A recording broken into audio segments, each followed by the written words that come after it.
Bonjour à tous, bonjour Sylvain. Bonjour. Aujourd'hui on se retrouve dans la peau de prétendant au trône. Eh oui. On veut devenir le seul et unique roi grâce à la puissance de notre pierre sacrée à 12 faces. C'est un dé à 12 faces, c'est ça. C'est un dé à 12 faces. Ouais. Et grâce au soutien des personnages des 12 royaumes. Ouais, des cartes.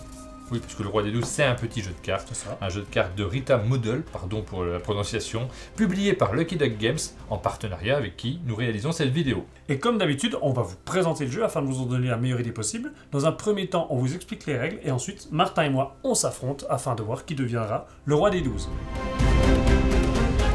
La partie du roi des 12 se déroule en plusieurs manches, durant lesquelles les joueurs vont jouer des cartes et utiliser leur dé à 12 faces, leur pierre sacrée, pour marquer des points. À la fin d'une manche, le joueur qui a le plus de points remporte cette manche et va placer une carte en dessous de son dé qu'il n'utilisera plus. La deuxième fois qu'un joueur remporte une manche, qu'il doit placer de nouveau une carte, il gagne la partie. On a chacun en main 7 cartes personnages parmi 12 choisis en début de partie. Et détail important, on a les mêmes personnages. Oui. Voilà. Ça rentre en jeu, on va faire du guessing, il faut deviner les cartes qui sont utilisées par l'autre, donc c'est important qu'on ait les mêmes. On a également notre petite aide de jeu et le dé à 12 faces qu'on va d'ailleurs lancer en début de partie. Donc moi je vais faire un 8. Et moi à 12. Ah, tu fais 12, bravo. Un tour de jeu du roi des 12 est très simple, on l'explique en 2 minutes. Au début du jeu, les joueurs vont choisir une de leurs cartes et la poser face cachée simultanément sur la table. C'est bon. Ensuite, on va les révéler. Toutes les cartes identiques, parce qu'on ne joue pas forcément à 2, mais on peut jouer à 3 ou 4. S'il y a des cartes identiques, on les défausse, on ne les prend pas en compte. Ensuite, on va regarder les cartes qui restent sur la table et on va appliquer leur pouvoir. Alors, ces pouvoirs, ça sera souvent de changer la valeur des dés. Parfois, on change vraiment la valeur des dés. Si jamais on a l'icône dé sur la carte, là, c'est marqué « Faites pivoter votre dé ». Tu le fais vraiment. Et parfois, ici, c'est marqué plus 7 à la valeur de mon dé. Je n'ai pas l'icône, donc je le fais virtuellement. Je retiens que mon dé a une valeur de plus 7. Une fois que tous les pouvoirs sont appliqués, on va comparer les nouvelles valeurs des dés. Encore une fois, si des joueurs ont une valeur identique, ces dés sont annulés. Donc là, le joueur va cacher le dé pour dire que c'est annulé. Parmi les dés restants, celui qui a la plus grande valeur, c'est le champion du tour, il gagne 2 points de victoire. Le deuxième joueur, on l'appellera le dauphin, gagnera 1 point de victoire. Dernière étape, on vérifie si chaque joueur a encore plus d'une carte en main. On continue avec un nouveau tour. En revanche, s'il reste plus qu'une carte en main par joueur, ou alors si un joueur atteint 8 points de victoire, la manche est terminée. Quand la manche est terminée, on commence par reprendre toutes ces cartes, on va les utiliser dans la manche qui suit. Ensuite, on regarde les points de victoire qu'on a obtenus pendant cette manche. Encore une fois, si 2 joueurs ont le même nombre de points de victoire, leur score s'annule, on ne les prend pas en compte. Et ça, c'est très amusant. Imaginez une partie à 3 joueurs. 2 joueurs réussissent à faire les 8 points, donc ils finissent la manche. En revanche, vu qu'ils ont des 2 8 points, ils s'annulent. Et le dernier joueur, qui avait 4 points, il remporte cette manche. Et le joueur qui a remporté la manche choisit dans sa main une carte qu'il va placer sous son dé. Alors il faut bien choisir, puisque cette carte, il ne va plus l'utiliser pendant la manche suivante. C'est ça, c'est un peu handicapant. Mais si c'était la deuxième carte qu'il plaçait sous son dé, il remporte la partie. Et ça, c'est mieux. C'est moins handicapant. Et voilà, vous savez jouer, c'est très très simple. Donc maintenant, je te propose qu'on s'affronte le temps d'une partie. Et nous allons commencer notre partie à 2 joueurs. Alors attention, c'est un mode très particulier 2 joueurs parce que là il y a vraiment du guessing, on est en train d'analyser ce que fait notre adversaire, ça fonctionne très bien. C'est plus tactique. Mais c'est pas la même ambiance qu'à 3 ou 4 joueurs où on va avoir cette interaction très agréable dans lesquelles parfois on joue la même carte qu'un autre, il y a un blocage, des joueurs sont éliminés et ça c'est vraiment rigolo. Bien sûr. Mais pour vous présenter le jeu très rapidement, le mode de joueur est presque plus adapté.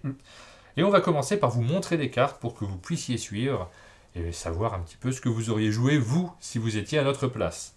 La première carte qu'on a dans notre deck, c'est l'oracle. L'oracle nous permet de relancer notre dé, tout simplement. On relance physiquement le dé et on a une nouvelle valeur. Tu vois, je passe de 4 à 10, c'est pas mal. Bien joué.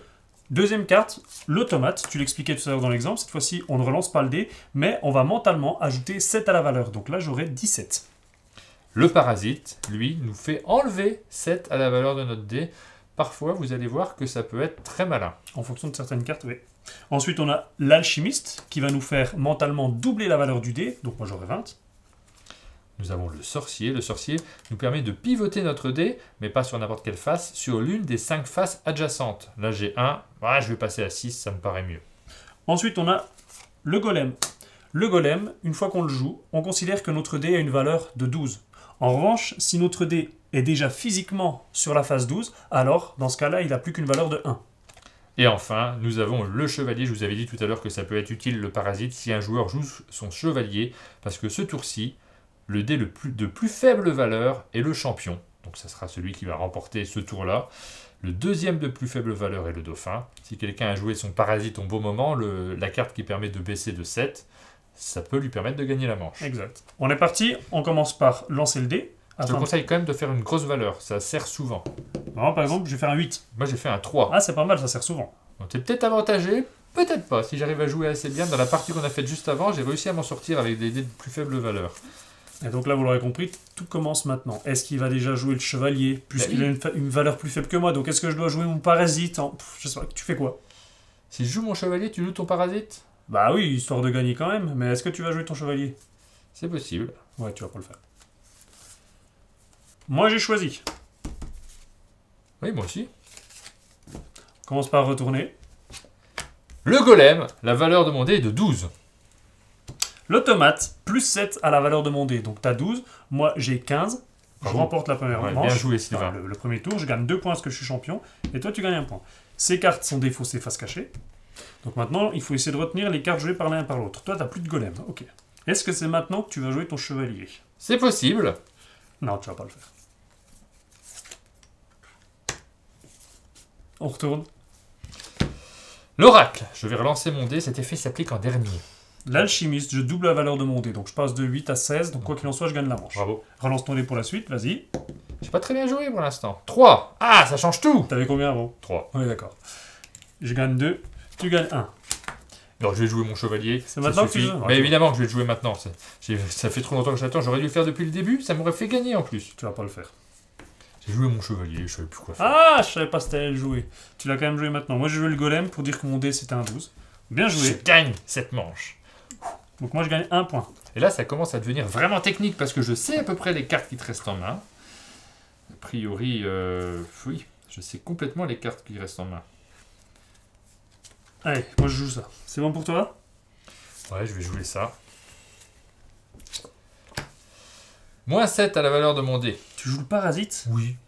D'accord. Moi, je vais faire pivoter mon dé. Donc là, toi, t'avais 3, moins 7, donc tu te retrouves loin.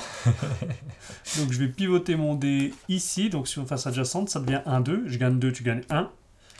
Donc je te cache pas que 2, 3, 4, 5, 2, 4, Ouais, 6, quoi 7. qu'il se passe à la prochaine manche, tu vas gagner cette manche parce que C'est tu ça. le monteras à 8. Par contre, pourquoi tu jouais le parasite? Tu t'attendais à quoi? Parce que tu avais beaucoup de cartes qui te permettaient de baisser la valeur de ton dé, voire de faire gagner l'adversaire en jouant. Non, Je parce que- pensais que tu allais te dire que j'allais augmenter fortement mon dé et donc que tu allais jouer ton chevalier pour gagner avec ton 8. Tout simplement. D'accord. Donc je me suis dit, s'il joue son chevalier, vaut mieux que j'ai une valeur très faible Comme ça et que marche. je reste en dessous. Parce que tu me dépassais avec le 8 et je pouvais jouer le chevalier. J'ai pas pensé. Bah, Donc là- c'est du guessing. Sauf que comme sûr. tu joues très mal, tu fais pas les bons coups auxquels je m'attends. Bah oui, mais non, mais c'est ça. Le guessing contre un joueur qui joue bizarre, ça marche pas. Tu sais que ça me rappelle une anecdote inintéressante de Patrick Bruel qui jouait au poker contre un joueur qui venait d'internet complètement débutant et il m'a dit enfin il m'a pas dit personnellement Si, je te mais dis personnellement, bien sûr, on te connaît. et en fait il s'est complètement fait écraser parce que justement l'autre joueur jouait pas forcément comme ça devait se jouer et il s'est fait écraser. Voilà, Ouais, fin de c'est l'anecdote. exactement ce qui s'est passé là tout de suite. Et donc je finis là-dessus. Évidemment. Chevalier. Ce tour-ci, le dé de plus faible valeur l'emporte. Ah, il se trouve que je vais baisser la valeur de mon dé sur 1, donc je serai pas si loin. Donc tu gagnes 2, je gagne quand même 1, 2, 4, 6, 7, 8. Toi tu as 2, 4, 5, 7. 6, 7. Tu remportes cette manche. Donc tu vas choisir. Donc on Une va carte. commencer par récupérer toutes nos cartes. Et tu vas en choisir une que tu mets sous ton dé. Et tu ne l'auras pas pour la manche suivante, ce qui sera peut-être un petit avantage pour que je revienne dans la partie. Eh oui, eh oui, eh oui. Ce qui est rigolo, c'est qu'on aurait tendance à mettre le parasite. Mais en fait, on le voit sur la manière dont il peut être joué. Il est très très bien le parasite. Donc celui qui fait perdre 7, je suis pas sûr que ce soit une bonne idée de le mettre. En fait, l'intérêt du parasite, c'est qu'il donne un contre. Même Ouais. si tu le joues pas, si tu l'as dans la main, ça peut poser problème. Bien sûr. Donc là, moi j'ai déjà 1 point. On va commencer la deuxième manche. Si je gagne cette manche, je remporte la partie. On relance nos dés.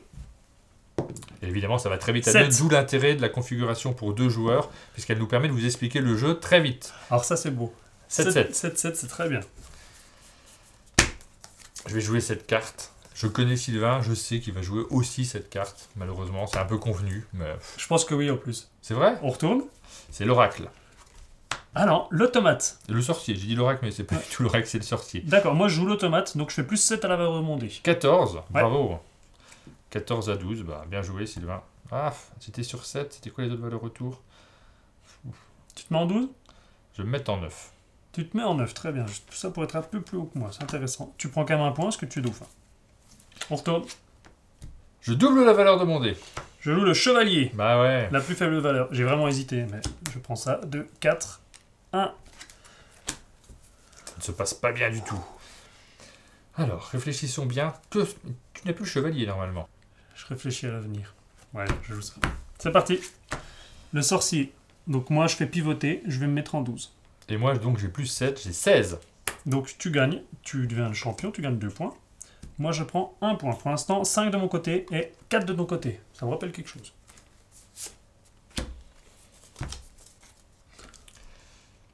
On retourne. Le chevalier. Yes! Le golem. Valeur de 12. Vu que je suis déjà à 12, je tombe à 1. Oh, bravo. En fait, j'avais deux choix. Soit je doublais mon dé, soit je jouais comme ça. Et je suis trop content. Pour une fois que j'arrive à deviner ton jeu. D'habitude, je suis très mauvais Alors, il n'y aura pas de retournement de situation dans cette partie, mais vous avez compris le principe du jeu. Donc on va terminer quand même, mais normalement, la partie est gagnée pour moi. Alors, de toute façon, je vais jouer une carte. Tu ne pourras pas la jouer parce que tu l'avais déjà jouée. Oui. Et tu peux pas me contrer. Ah bon? Ah non, tu as déjà joué le chevalier, donc il n'y aura plus de Oui, cartes plus tu l'as faibles. doublé. Moi, je vais doubler, donc Ouais. je suis à 24, donc Bon, forcément. bah, moi, j'ai 12, voilà. 2 points pour moi. J'essaye de garder un enthousiasme, mais mesuré quand même, parce qu'il ne faut pas exagérer. Donc là, la manche se termine. On vérifie qu'on n'a pas la même valeur, ce qui est le cas. Moi, j'ai 2, 4, 6, 8, 9. Toi, tu as 2, 3, 4, 5, 6. Je ne sais pas si on t'a donné ton point. On va dire que tu as 7. Je gagne la deuxième manche. Oui, Ah, tu as 6 aux zut. oui. Bah oui, tu as gagné 4 fois C'est sur les 5 tours qu'on en a fait. Donc c'est une victoire brillante, malgré le fait que tu as mis le parasite, évidemment, en dessous. En fait, j'ai hésité, mais j'ai quand même mis le parasite. Il est Ouais. dur à jouer. Je me suis dit, je vais pas prendre le risque. Donc, j'ai fait ça. La configuration 2 joueurs, elle est super intéressante parce que ça nous permet d'appréhender le jeu, d'essayer de calculer. Et quand on joue très souvent avec le même joueur, au bout d'un moment, on a des petits automatismes, on a même des codes, des sortes de codes qui se mettent en place vis-à-vis de ce joueur. On sait que dans telle situation, il y a cette carte qui va tomber. Au bout d'un moment, bah, du coup, on va jouer en fonction et ces interactions-là, elles sont très agréables. Et vous l'avez vu, c'est très rapide. Ça se joue très Ouais. très vite. Mais c'est pas du tout la même ambiance quand on joue à 3 ou 4 joueurs, où là, on va avoir des moments qui sont des moments rigolos, en fait. On va Quand annuler deux les cartes. joueurs jouent la même carte, il y a souvent des éclats de rire autour de la table. C'est plus qu'un jeu de guessing, c'est vraiment un jeu où l'ambiance est essentielle et où on passe un moment vraiment agréable autour de la partie. Les parties sont un petit peu plus longues aussi à 3 Bien ou sûr. 4 parce que ça va pas se jouer en 2 manches. Là, ça a été très rapide, donc parfait pour une vidéo. Vous avez compris le jeu, vous savez y jouer directement. C'est ça. Mais à plus nombreux, vous avez à avoir le temps d'avoir des petits retournements de situation, voire des blocages entre les joueurs, puisque quand un joueur est en tête, bah forcément, on n'a pas trop envie de l'avantager. Évidemment, quand on est plusieurs autour de la table, dès qu'on voit qu'un joueur risque de gagner, on va s'allier un petit peu contre lui, donc on va essayer de conseiller les autres. Attention, il reste cette carte, il risque de jouer ça, alors qu'on n'en sait rien du tout. Mais il y a ce côté fausses Mais si, alliances tu peux qui se bloquer. créent. Tu vois le numéro du dé de l'adversaire. Donc celui qui est en tête, qui a un 12, il y a un joueur qui peut dire à l'autre, attention, toi tu mets le truc négatif, moi je vais mettre la carte qui me permet de gagner en doublant, comme ça on est sûr de le bloquer, et puis forcément on va pas faire ça. Ah oui, On va c'est jouer très- différemment, il très va y avoir des facile. situations tirées par les cheveux, c'est super rigolo. Dernier détail, la partie que vous venez de voir, elle est faite avec une configuration de base. Donc les cartes qu'on a mises, c'est les cartes conseillées pour la première partie. Il faut savoir qu'ensuite, donc parmi les 12 cartes, vous pourrez en choisir d'autres. Il y a seulement le chevalier qui doit être mis dans la configuration. Exemple d'autres cartes, vous avez les chenapans. Tous les joueurs retournent leur dé sur la face opposée. Donc par exemple, moi si j'ai un 12, quelqu'un joue le chenapan, eh ben, immédiatement je passe sur le 1. Toi tu inverses ton dé, donc ça, il y a des gros retournements de situation. Et on a aussi les marchands. Chaque joueur donne son dé à son voisin de gauche. Donc là c'est pareil, on est content de notre dé, tout à coup tout se retourne. On sait que ça peut tomber parce qu'on a tous les mêmes cartes en main, mais par contre, bah, il faut savoir s'en méfier. Nous vous avons présenté le roi des 12. Vous savez maintenant si ce jeu peut vous plaire. C'est un petit jeu de cartes très simple, publié par Lucky Duck Games. Et comme d'habitude, si cette vidéo vous a plu, n'hésitez pas à mettre un j'aime, des commentaires, abonnez-vous à la chaîne Un Monde de Jeux pour ne rien louper de notre actualité, et on vous dit à bientôt.